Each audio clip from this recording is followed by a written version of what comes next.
Efésios capítulo 6, versículos 2 e 3. Efésios capítulo 6, versículos 2 e 3. O primeiro mandamento, acompanhado de uma promessa, é: honra teu pai e tua mãe, para que sejas feliz e tenhas vida longa sobre a terra. O primeiro mandamento, acompanhado de uma promessa, é: honra teu pai e tua mãe, para que sejas feliz e tenhas longa vida sobre a terra. Palavra do Senhor.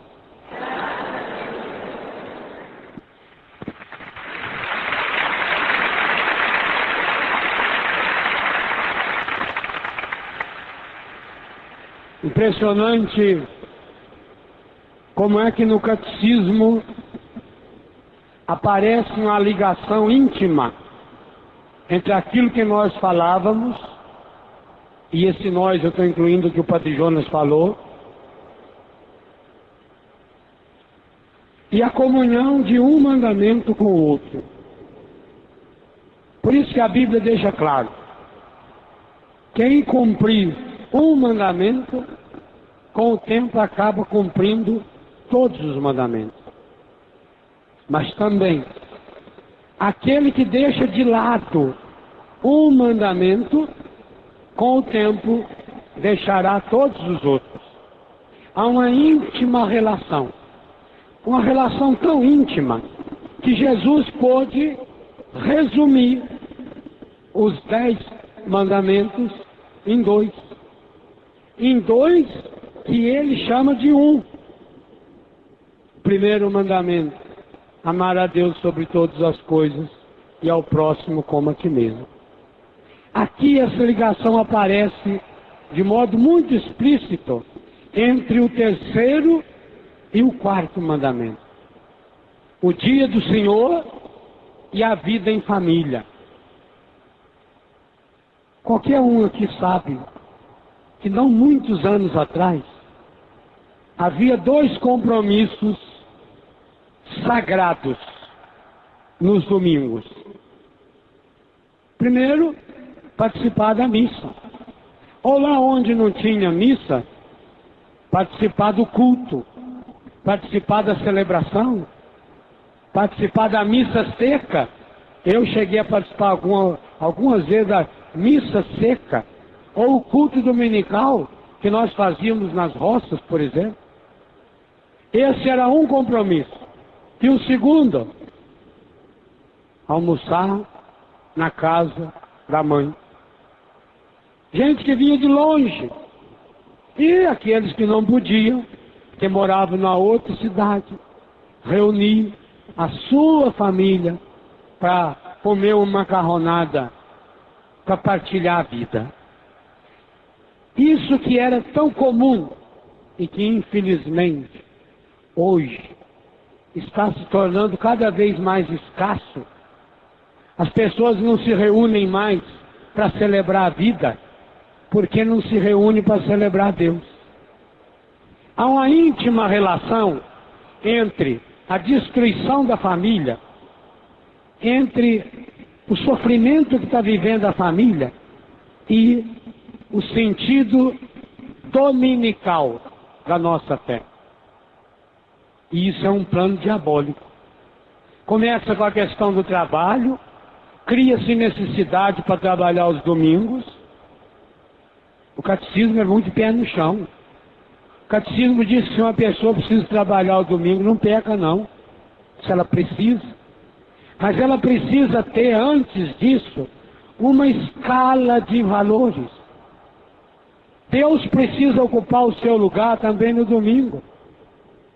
E uma coisa interessante, eu não sei estatística correta, mas eu acredito que pelo menos uns 90% das pessoas que não participam da missa, não é porque precisam trabalhar aos domingos, é porque, com o tempo, por causa daquele ateísmo que eu falei, do falso humanismo, com o tempo houve um deslocamento. Ora, vamos tomar como referência essas duas caixas aqui. A Bíblia e os mandamentos, principalmente, quer nos mostrar que no centro da nossa vida deverá estar sempre a pessoa de Deus. Para que a pessoa seja feliz, no centro da sua vida, marido e mulher, pais e filhos, companheiros de comunidade, Deus precisa ser o centro. A nova era e o pecado foi conseguindo, pouco a pouco, tirar Deus do centro. Esse é o processo que eu falei antes. Vai tirando devagarinho Deus. E vai colocando quem no centro? A pessoa. Eu não vou à missa porque o centro da minha vida sou eu. É uma ideia utilitarista da oração. Para que eu vou acreditar em Deus? Qual é o lucro que eu tenho acreditando em Deus? O que eu ganho acreditando em Deus? O que eu ganho indo à igreja? O centro é a pessoa. Quando acontece esse deslocamento, Deus deixa de ser o centro. E a pessoa passa a ser o centro. A pessoa passa a ser o referencial da sua vida. E Deus vai ficando de lado. A palavra de Deus não tem mais força. A palavra de Deus não tem mais peso. Os direitos de Deus, e é interessante, talvez a menos coisa que se diga no catecismo sobre os direitos de Deus, seja de fato direito de Deus. É impressionante, quando narra o terceiro mandamento, o foco principal é o bem-estar verdadeiro da pessoa. Lá no catecismo cita social, cultural, familiar.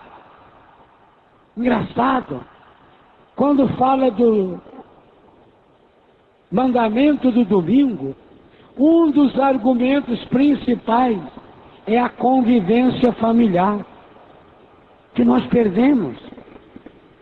Perdendo a força da família, não nos reunimos mais para celebrar. Domingo virou dia de festa, da praia, da bebida, dos namoros estragados, de dormir até tarde, aonde a gente pensa na gente mesmo. Quantas pessoas no domingo desligam o despertador e acorda 11 horas, meio-dia, aí já acorda mal-humorado, que foi deitado de madrugada, aí come 2, 3 horas da tarde, aí quando chega no final da tarde está com preguiça, e dá graças a Deus se chegar uma visita, para não precisar ir para a comunidade. Rapaz, eu estava até pensando em a missa, quando faltava meia hora para ir para a igreja, chegou lá um parente nosso, e infelizmente ele não é de igreja. Fazia muito tempo que ele não ia lá em casa, então eu fiquei sem jeito de deixar ele lá e ir para a missa. Mas que pena, foi para isso que o Espírito Santo levou ele na sua casa.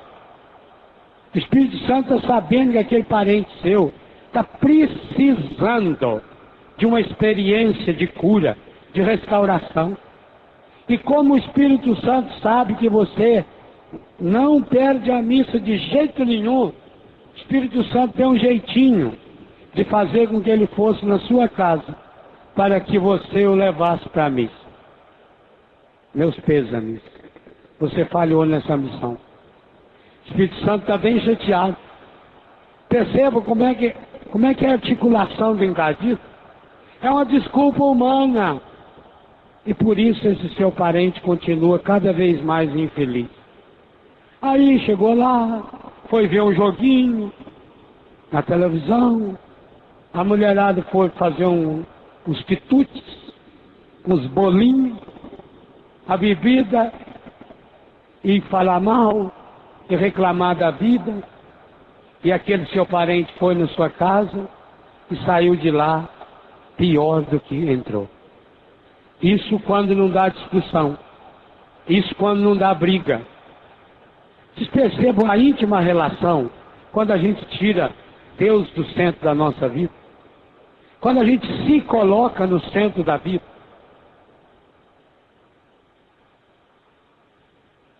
Lá fora tem pista de Cooper.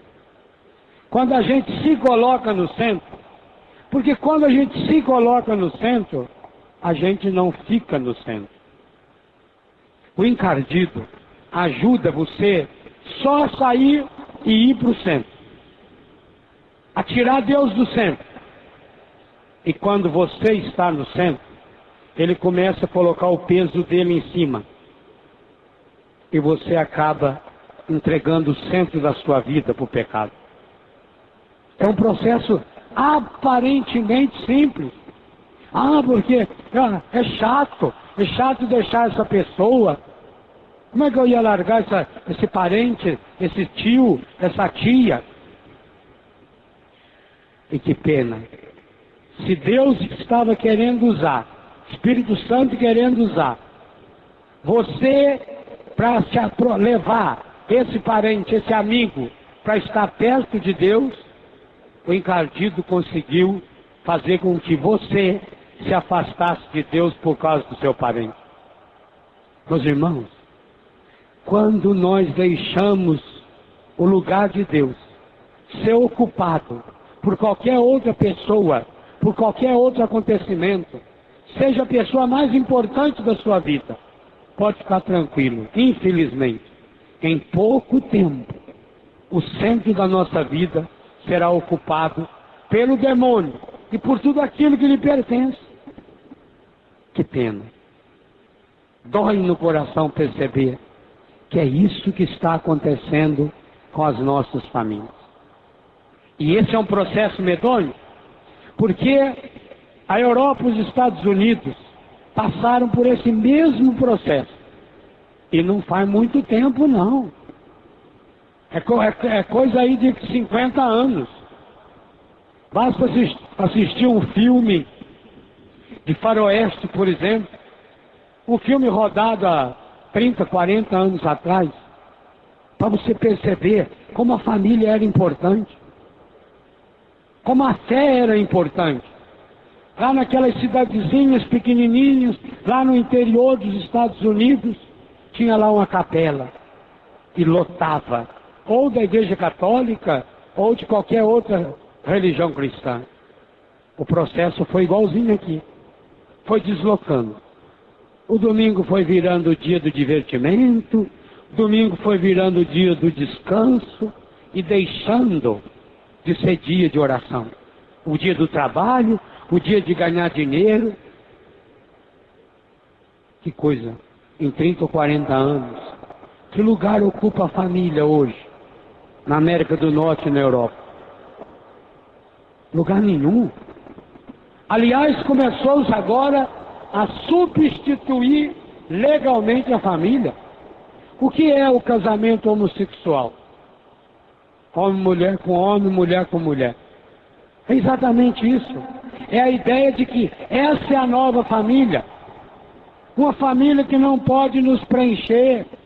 Uma família histérica, esterilizada. Uma família que não dá crescimento. Onde as próprias pessoas que têm o problema sofrem horrores, barbaridades. Não é esse processo que já está acontecendo no Brasil? Levou-se os meios de comunicação para a zona rural e, infelizmente, deixa-se de lado uma fé viva. No Brasil, por final de semana, nós temos, em média, 18 missas transmitidas pela televisão. Mas em quais horários? 5 da manhã, 6 da manhã. Por exemplo, uma missa 6 horas da manhã, aqui, em Manaus, é 4 horas da manhã. Quem levanta nesse horário para assistir uma missa na televisão? Segundo, 99% desses canais, alguns até católicos, é missa de 45 minutos e 1 hora. Quando eu ia celebrar a missa na televisão lá em Santa Catarina, quando a gente entrava para começar a missa, já vinham os técnicos para avisar. Não pode passar de 45 minutos. E quando às vezes a gente esticava um pouquinho, eles começavam a dar sinal. Pouco diferente da canção nova. A canção nova, quando você começa a pregação, tem uma plaquinha assim, 60. Só para o sermão. Percebam, a diferença está aí. As próprias emissoras de televisão que colocam a missa só para dar uma roupagem católica a uma programação que é absolutamente contrária à nossa fé. Usa da missa na televisão para dar uma fachada e para um desencargo de consciência. Porque a pessoa, eu já fui à missa na televisão, já assisti à missa, não preciso ir na comunidade. Meus irmãos, nem a missa da canção nova, de 2h30, 3 horas, aonde Deus tem operado curas, milagres e prodígios, nem essa missa substitui a missa na comunidade, se você tiver condições de ir nessa missa. Mas lá na canção nova, lá tem o padre Edmilson que tem dom da cura, lá tem o padre Jonas que prega, lá tem o padre Léo, lá tem o bispo que participa, e lá na nossa comunidade é um padre que não vive a nossa espiritualidade, é um padre que celebra a missa rapidinho, nem sabe falar direito o português. Mas lá naquele altar, quando aquele padre, talvez até limitado, mais do que nós, talvez até vivendo no pecado, quando ele levanta aquela hóstia, o pão, quando ele levanta o cálice, é o corpo, sangue, alma, divindade de nosso Senhor Jesus Cristo.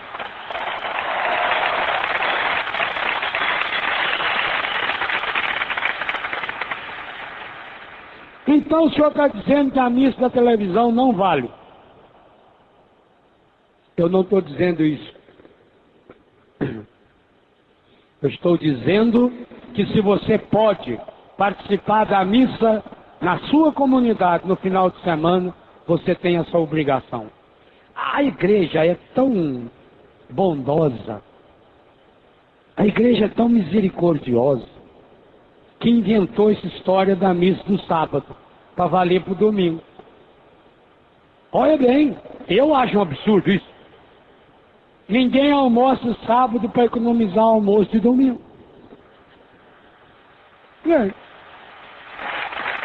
Almoça sábado e domingo. Mas a igreja, aqui é uma coisa importante. O preceito dominical vale no sábado para quem não pode estar na comunidade no domingo. Uma pessoa que trabalha no hospital, por exemplo, ou no restaurante, ou numa feira, e que não tem condição. Ótimo, então vai no sábado. Ou qualquer outro dia da semana. Se não puder nem no sábado, nem no domingo, vai na segunda, vai na quarta. Mas precisa assumir como um compromisso. Outra coisa importantíssima. A missa não é uma teoria. Não é uma oração bonita só.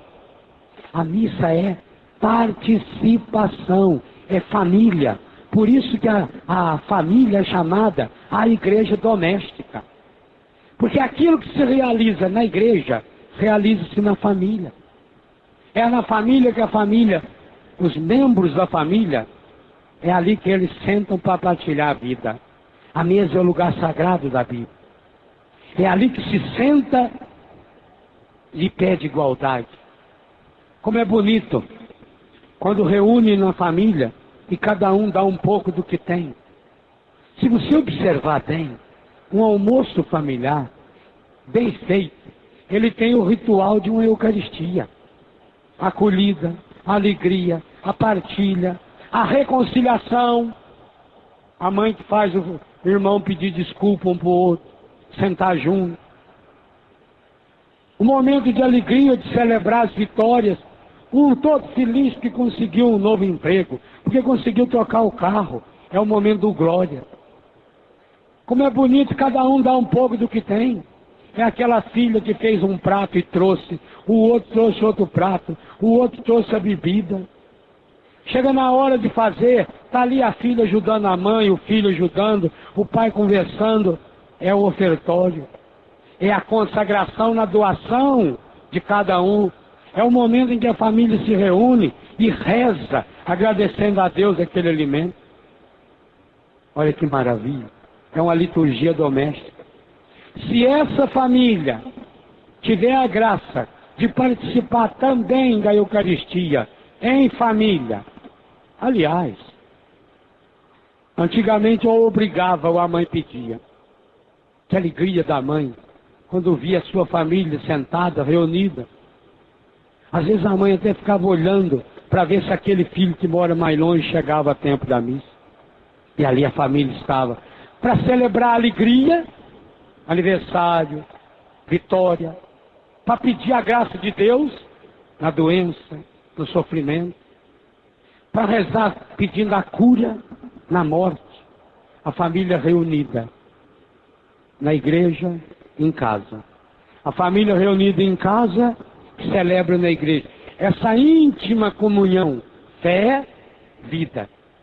A Eucaristia que é doação, que eu como. Você já parou para pensar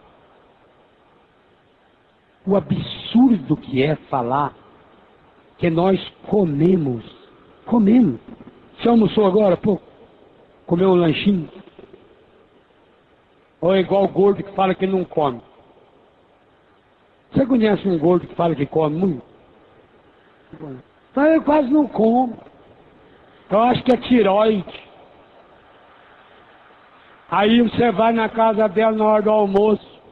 Meu, mas que tiroide, né? Ali a gente descobre que a Bíblia fala com razão. A fé é como a fome. Remove montanhas. Eu quase não como, padre. Meu filho, quem não come fica magro. Se a gente não ficou magro ainda, é por quê? É lógico. Você almoçou. Pegou aquele arroz, aquele pão, mastigou, engoliu. Aquilo foi se desfazendo. Agora, por exemplo, a hora da digestão. A hora da digestão é uma hora muito importante, porque o estômago fecha a entrada e a saída dele. E os ácidos do estômago vão destruir a comida que nós comemos. Vão socar. E isso é um processo difícil. Por isso que de vez em quando você tem azia que volta, é isso. É que o estômago não conseguiu reter lá dentro. E aquilo que ele está fazendo lá dentro volta. Por isso queima aqui dentro. E depois que você come, a corrente sanguínea vai buscar aquilo que está lá que presta e joga para o organismo. E também, infelizmente, o que não presta. Mas não é o caso desse da Eucaristia. Gente, quando nós comungamos, isso é um absurdo. Isso é um disparate. Se não fosse Jesus que tivesse instituído a Eucaristia, a igreja jamais falaria na Eucaristia. Porque nós falamos que nós mastigamos Deus. Você põe na boca, ele derrete. Em menos de um minuto, o corpo inteiro está cristificado. Você se torna de fato, materialmente falando, o próprio Cristo Jesus. Que coisa espetacular!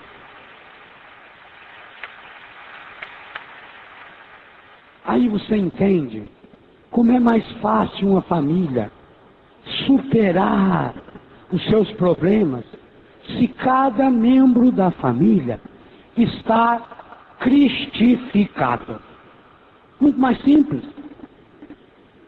Se eu estou vivendo a minha fé, alimentando a minha fé, estou vivendo atritos familiares com meu pai, com a minha mãe, marido e mulher, se cada um pensasse de fato naquilo que está acontecendo a partir da Eucaristia, como seria mais fácil os irmãos se perdoarem, como seria mais fácil marido e mulher se respeitarem.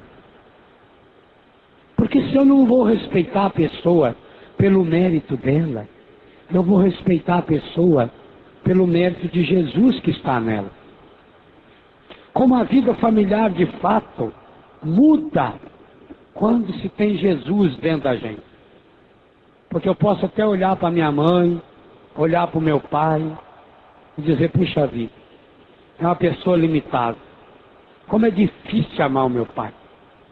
Como é difícil amar a minha mãe.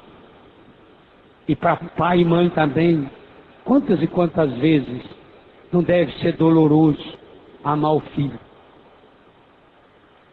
Como não deve ser doloroso com a mãe entrar de madrugada no quarto do filho, lembrando outras madrugadas. Não tem nenhuma mãe aqui. Aqui tem milhares de mães. Milhares. Não tem nenhuma. Não tem nenhuma mãe que está nos vendo pela televisão que não tenha levantado dezenas de madrugadas para ir no quarto do seu filho. Ou tem? Não tem. Imagina a criança lá com 2 meses, 5 meses de idade. Qualquer tossida e a mãe levanta e vai para o quarto. Principalmente mãe de primeira viagem. Mãe que está nos primeiros filhos. Aliás, dizem que essa é a causa que hoje a mulherzada não sabe ser mãe. Que diz que aprende a ser mãe depois do 6º, 7º filho. Hoje ela só tem 1 ou 2. Não dá tempo de aprender. Tem tanta ocupação para fazer outras coisas. Não existe uma mãe que não tenha entrado muitas madrugadas no quarto para cobrir, para ver se está tudo bem, para tocar nessa criança, para abençoar.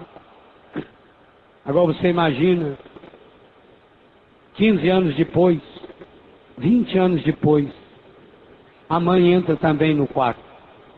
E lá está o seu filho, bêbado, drogado, sujo, fedido, machucado. Isso quando não está na cadeia. Aquela mãe que ia lá no quarto, ver o seu menino, que cuidava, que dava banho, que punha talco. Agora vê o seu filho jogado numa cela para 30 ou 40, e eles estão em 80, 100, sujo, fedido, talvez violentado. Como é que essa mãe pode superar esse trauma? Não existe psicologia nesse mundo capaz de arrancar esse trauma. Sem a força da Eucaristia, essa mãe, primeiro que ela não supera, virá a revolta. E outra, não tira o filho de buraco nenhum. É preciso se alimentar da Eucaristia, no corpo, sangue, alma e divindade, e da palavra. Como é que essa mãe vai perdoar esse filho? Virá um sentimento de revolta, de indignação. Pois joga isso então para o relacionamento marido e mulher. Hoje, como é que uma mulher ou um homem vai perdoar a experiência do adultério sem alimentar o coração na Eucaristia. Mas é bobagem. Digo a você aqui, e principalmente em casa, se você está vivendo a experiência da infidelidade, se você está vivendo a experiência da traição e não participa da comunidade, sinto muito em dizer, o seu caso vai piorar cada dia mais. Não tem outra saída. Não tem outro remédio. Não pense você que o Espírito Santo vai baixar lá na sua casa, enquanto seu marido ou a sua mulher estiver dormindo, e vai fazer uma manobra na cabeça deles, e eles vão deixar essa vida de jogo, de adultério, de vícios, de bebida. Não consegue. Sinto em dizer, ou você começa já, ou você descubra um caminho para celebrar comunitariamente a sua fé. Ô meu irmão, minha irmã, sinto em dizer para você, o problema que você está vivendo será cada dia pior. Vai aumentar cada dia. Porque a participação na comunidade, a grande família que nós formamos, ela é força. Ela é força de Deus. Do mesmo jeito que eu estou dizendo, uma mulher não consegue perdoar o seu marido, o marido não consegue perdoar a sua mulher, os filhos não conseguirão perdoar os seus pais, os pais não perdoarão seus filhos, se não alimentarem a sua fé. Assim também, não se superam os obstáculos, os desafios, as dificuldades, os problemas, as doenças. O mundo está contaminado. As pessoas se preocupam muito. A gente, quando vai, por exemplo, num dentista, a gente fica impressionado hoje com a preocupação e o cuidado que os dentistas têm com a contaminação do ambiente. Você já deve ter observado. Quando sai o paciente do dentista, normalmente não entra outro logo em seguida. Demora alguns minutinhos. Que é para quê? É para o dentista tirar aquela luva que ele estava usando e botar outra. Às vezes a luva ele deixa por último, que ele vai cumprimentar você, a pegar na mão, depois ele põe a luva. Para passar um produto à base não sei do que, na cadeira. Por isso que a cadeira de dentista é tudo em couro, que é para não penetrar sujeira lá dentro. Eles colocam aquela lâmpada para iluminar, eles colocam uma proteção em torno da lâmpada, um revestimento que muda a cada paciente. Aquela pecinha lá para fazer o buraco que é da boca da gente é tirada lá de uma geladeirinha própria, aonde está lá sendo esterilizado. Inclusive agora está mudando esse tipo, porque esteriliza também o material plástico. Então, cuidado imenso. Depois põe uma máscara. Não é que ele está com medo de você feder ele, não. É para a saliva dele. Óculos.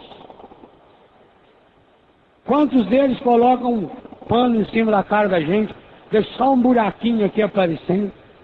Quer dizer, é um cuidado imenso. Porque sabem, aquela infecção do meu dente, aquilo quando fura, você sente o cheiro, né? Quando fura, sente aquele cheiro horroroso. Aquilo vai para o ar e gruda nas coisas. É tudo contaminado. E graças a Deus, hoje faz uma asepsia, porque sabe que esse, eu não sei qual é o percentual, mas talvez a metade do sucesso do tratamento tenha a ver com essa limpeza. Por isso que toda hora ele joga água, toda hora ele joga aquele arzinho.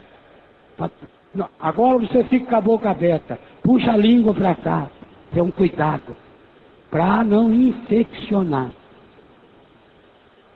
Pai e mãe, que cuidado você toma para que o encardido não infeccione a vida da sua família. Para onde vai as coisas negativas, as infecções do coração? Para onde vai? Cada vez que nós deixamos nos conduzir pelo pecado, nós estamos infeccionados. Muito pior do que a infecção hospitalar. Muito pior do que a infecção num dentista. Muito pior do que a infecção por uma bactéria ou por um vírus. Essa infecção espiritual que entrou dentro da família. Aí a família se torna um lugar do egoísmo, onde cada um só pensa em si.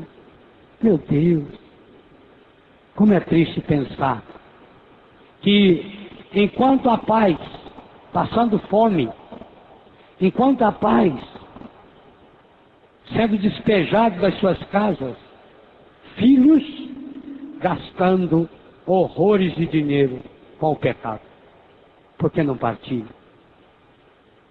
Porque essa preocupação com o acúmulo dos bens materiais e não a mesma, pelo menos, a mesma preocupação com o acúmulo dos bens espirituais.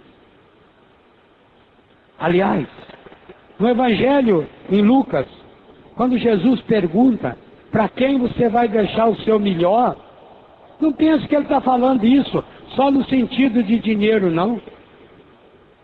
Se você tem dinheiro, se você tem herança quando morrer, a lei já determina como. Contrata um advogado, eles vão lá, faz o levantamento, quantas partes tem que dividir, normalmente é em duas partes, uma para a mulher e para os filhos, a outra é para o advogado, para a justiça. A lei está determinando, tanto vai para o fulano, tanto para o ciclano. Isso é fácil. Pode dar uma briguinha, porque eu que queria ganhar a bicicleta que era do meu pai. Eu queria o relógio. Esse relógio a minha avó falou que um dia ia ser meu. E agora estão dando para o outro. Pode dar umas briguinhas assim. Mas não é difícil dividir os bens materiais. E os bens espirituais? Há uma música no CD do Paulo César, lá de Betânia, que a Celina Borges fez. Ela pergunta, para quem vai ficar o seu sorriso? Gente, talvez a pessoa que menos ganhe um sorriso seu seja as pessoas da sua família. Para quem você dá o seu melhor? Por que as pessoas reclamam da gente? Quando está lá na rua, quando está na televisão, é uma pessoa alegre. Quando chega em casa, é emburrado, fechado. Reclamação que as mulheres fazem do marido, que os maridos fazem da mulher. Lá na igreja, para estar rezando, participa do grupo de oração, faz isso, faz aquilo. Aqui em casa é emburrado. Só dá coice. Só sabe cobrar. Não tem tempo para nada. Eu já contei aqui, não sei se para vocês, porque olhando daqui a gente não sabe quem veio e quem não veio. Alguns a gente sabe. Alguns você olha e fala, já sabe. Em casa mesmo a gente assistindo, a gente sabe. Eu já contei isso aqui nesse rincão. Quando eu entrei a primeira vez na Catedral de Nova York, eu fiquei muito impressionado. Uma bela catedral, no endereço mais importante de Nova York, na Quinta Avenida. Uma monumental catedral.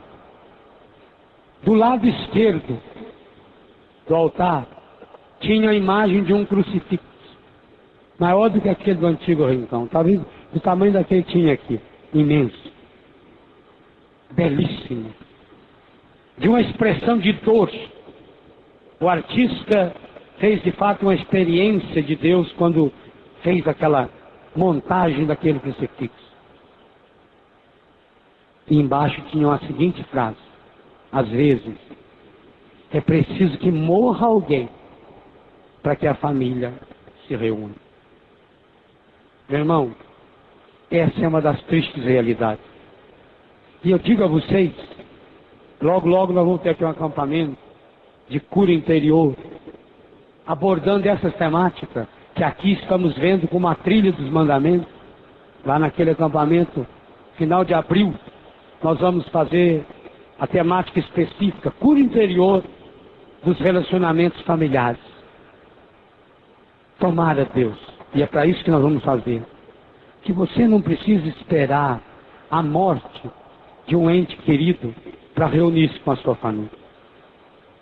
Porque quantas pessoas depois, a não ser pela força da graça, e por isso esse acampamento, não consegue superar. Tem gente que perdeu toda a alegria de viver depois que perdeu alguém. Não porque amava tanto essa pessoa, não. Quem ama sofre, sofre. Eu acho que a gente vai ficar a vida inteira. Nunca vai esquecer do pai, da mãe, do irmão que a gente perdeu. Nunca. Mas é uma lembrança, eu diria, uma dor gostosa. Eu quando lembro do papai, por exemplo, eu nunca lembro com uma dor dolorida, uma dor angustiada. Quantas e quantas vezes eu me pego falando do papai, como se ele estivesse aqui do meu lado. Por quê? Porque ele deixou rastro bom. Porque eu e ele nos relacionávamos muito bem. Porque ele e mamãe se relacionavam bem. Porque meus irmãos se relacionavam bem. Relacionar-se bem não significa que não tenha problema. Eu, graças a Deus, nunca tive problema nenhum com ele. Relacionar-se bem significa que alimenta o perdão. Mas na minha casa, até hoje é sagrado. Papai lá em casa reuniu os amigos dele, os senhores, para jogar truco. Domingo, a hora dessa, você chegava lá em casa, numa área, tinha lá umas 5, 6 mesinhas, e aqueles homenzinhos, tudo de cabelo branco, igual o papai, jogando truco. Para divertimento, nunca foi permitido que pagasse 1 centavo para jogar. É para brincar. Mas era bonito. Quando dava ali para as 5 horas da tarde, você chegava na área, um por um ia se levantando. Todos eles, sem nenhuma exceção. E a gente só iria rever aqueles senhores 1 hora depois, na igreja. Estavam todos eles participando da missa. Todos, sem nenhuma exceção. Há uma íntima relação entre o relacionar-se bem com os outros e o relacionar-se bem com Deus. Olha, o mandamento não é um peso que te obriga. Como que quando você está com doença, por exemplo, e o médico diz, você não pode comer isso ou tem que comer aquilo. E você come empurrando, prestando ou não prestando. Não. O mandamento é uma luz que ilumina, que abre horizontes, que faz você enxergar soluções. Os mandamentos, luz de Deus, a lei de Deus que é luz para o meu caminho, me faz enxergar soluções para as situações difíceis, que todos nós passamos sem nenhuma exceção. Ilumina aquela situação que eu não sei a saída, e eu não sei, você não sabe. Quantas situações eu falava antes, que a gente está vivendo, e que a gente não sabe. O que eu faço, meu Deus? É uma doença sem cura. O que eu faço, meu Deus? Interessante. Você já notou que até os gestos da Eucaristia são gestos que precisam ser vivenciados na família? Eu tenho falado muito sobre a paz de Cristo na missa. Betânia tem como carisma o abraço. E o abraço na família? Há famílias aí que marido e mulher passam meses sem se abraçar. Há famílias aí que os pais e os filhos acham que abraço apertado mesmo, nunca deram. Talvez porque estão deixando de lado o abraço da paz. E aliás, aqui tem uma coisa importante. Eu não sei quem que inventou uma bobagem de na hora do abraço da paz ficar falando um monte de coisa um pro outro. Tem gente que sai do lugar, vai lá para trás e bate nas costas. Paz de Jesus, o amor de Maria. Não ofenda Maria. Maria deve ficar muito triste. Essa não é a hora de desejar amor de Maria para ninguém. Tudo de bom para você. Jesus te ama. Ai, que bom ver você. Tudo imbecilidade. Tudo para atrapalhar o espírito da paz. Oh, meu irmão, minha irmã, por que se dá a paz de Cristo antes do Cordeiro? Pouco antes da missa, da Eucaristia? Porque é um jeito de dizer para você, eu, no que depender de mim, não tenho paz para dar para você. Você tem paz para dar para alguém? Eu não tenho. Porque eu não tenho paz, não é a minha paz. Jesus sim pôde dizer, dou-vos a minha paz eu vos dou. É essa paz que nós queremos que atinja principalmente as famílias. Então, na hora da paz, não é hora de baderna. Até as músicas deviam ser repensadas. Não é hora de ficar batendo palma. Não é hora de ficar dando tapinha nas costas. É hora de você dar um abraço apertado, sincero, fraterno, sem pressa, e dizer a paz de Jesus. Esse abraço é sacramental. É força de Deus. Que nós vamos ter bem.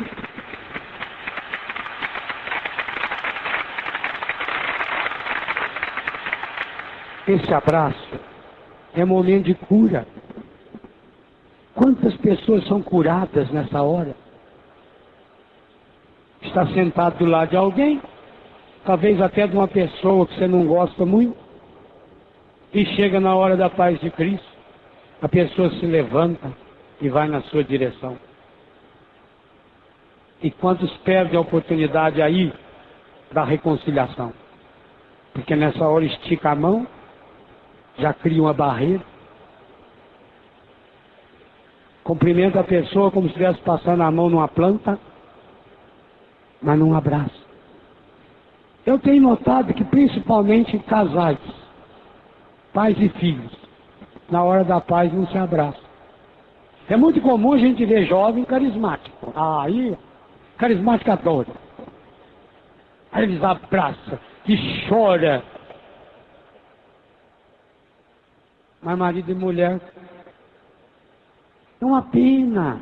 Por isso que o catecismo junta esses dois sacramentos nos dois mandamentos. O sacramento da Eucaristia, o sacramento do matrimônio, o dia do Senhor e o Senhor dos dias. Isso não é só uma jogadinha, não. Isso é um slogan que a Igreja Europeia usou há uns 2 anos atrás. O dia do Senhor é o Senhor dos dias. Vamos pedir hoje, no dia do Senhor. E hoje é um dia importante para se pedir isso. Porque, meus irmãos e minhas irmãs, quanta gente hoje está oferecendo o seu dia ao demônio. Hoje, quantos símbolos do demônio, como eu falei, os orixás, os símbolos demoníacos, esses dragões soltando fogo pela boca, quantos desses vão desfilar hoje nas ruas das principais cidades? E aquela multidão maior do que a nossa aqui, aplaudindo. Gente que pagou muito caro, 400, 500, 800, 2.000 reais de ingresso, que vão oferecer, porque eles vão criando coreografia, que é para as pessoas fazerem adoração satânica. Eu, inclusive, aconselhei uma família que veio me pedir: padre, é o sonho da nossa família, é assistir um desfile da escola de samba. A gente quer levar os filhos, a empresa que eu trabalho ofereceu o ingresso. O senhor acha que a gente deve ir ou não? Eu disse: você quer saber a minha opinião honesta? Claro, então não deveria ir. Eu sei que o espetáculo é bonito, mas eles criam mecanismos, aquilo que eu falava antes, na batucada, nas coreografias, para fazer você adorar o demônio que está ali dentro. Eu sei de fontes seguras que dentro do carro alegórico há objetos que foi levado em falsas doutrinas, que cria-se uma corrente, um trabalho para olho gordo, para ganhar o carnaval, para que a outra escola estraga. Por isso que muitos desses, sempre todo ano, quebram um carro daquele. Tendo um carro daquele, tem ídolos pagãos, ídolos que simbolizam demônios, associado a isso, com a pornografia, para chamar atenção. Eles só colocam mulheres e homens lindos para chamar atenção. E num determinado momento, todo mundo levanta e baixa a cabeça e levanta o braço para lá e faz uma ola. Para quê? Para você adorar o demônio. Por isso dá tanto acidente. Por isso dá tanta desgraça nesses carnavais. O dia de hoje, infelizmente, em muitos lugares desse mundo, é um dia dedicado ao demônio. Por isso eu queria agradecer você. Porque você, nesse dia, veio adorar o Senhor, em espírito e verdade, aqui conosco.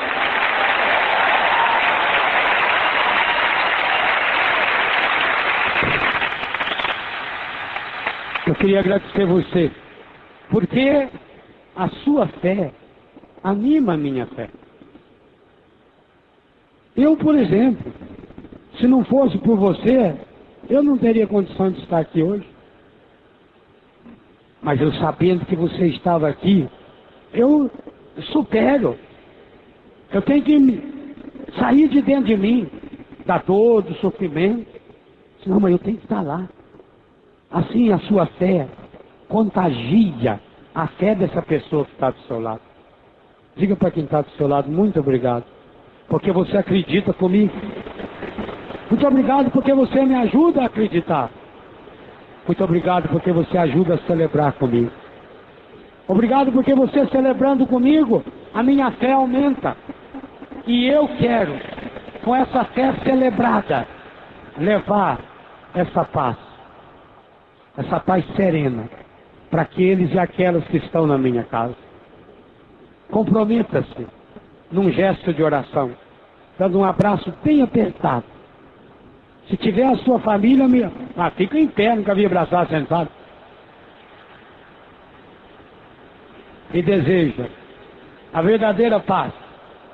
A paz que rompe com toda a guerra, que cura toda enfermidade.